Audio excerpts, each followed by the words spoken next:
या आर्या प्रकरणात जास्त वेळ वाया घालून उपयोग नाही. लवकरात लवकर काय तो सोक्ष लावला पाहिजे. त्या लालीचा संशय वाढत चाललाय. तिने जामकरला जाऊन काय ते खरं सांगितलं तर तो जामकर माझ्यापर्यंत पोहोचायच्या आधी मला आर्याच्या पैशांपर्यंत पोहोचलं पाहिजे. त्यासाठी मला लवकरात लवकर काहीतरी केलं पाहिजे. गोपाळजी, गोपाळजी, खूप मोठा प्रॉब्लेम झालाय. मला खरंच खूप टेन्शन आलंय गोपाळजी.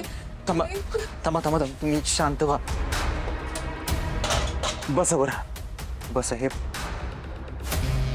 पाणी या.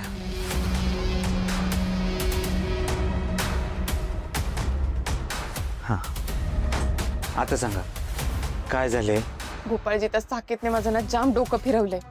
काय माहित का, पण त्या साकेतने ना तुमच्याबद्दल काहीतरी वेगळाच गैरसमज करून घेतलाय आणि आता त्याचं असं म्हणणं आहे की मी तुमच्यापासून लांब राहावं. मी जर तसं केलं नाही तर आपल्या मैत्रीबद्दल तो दादाला सांगेल अशी धमकी देऊन गेलाय मला. अरे बापरे, का? अरे मॅडम, माझं काही चुकलंय का? मी तुमच्याशी चुकीचं काय वागलोय का? मी इतका वाईट आहे का हो? नाही, तसं असेल तर आर्याजी मला क्लिअर सांगा बरं का. मी तुमच्यापासून 4 फूट लांब थांबतो. अहो गोपाळजी, ही गोष्ट मला कळतीये की तुम्ही चांगले आहात, तर साकेतला नाही ना कळते. बरं ठीक आहे, त्याने दादाला सांगितलं तर काय प्रॉब्लेम आहे? अडचण काय आहे?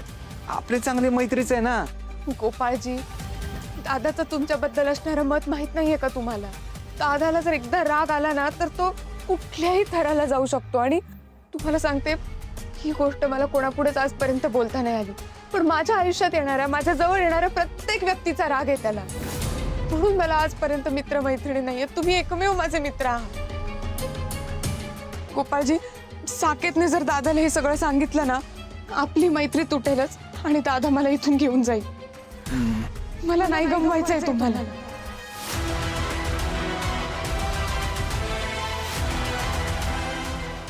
अरे मॅडम, अहो तुम्ही किती टेन्शन घेताय?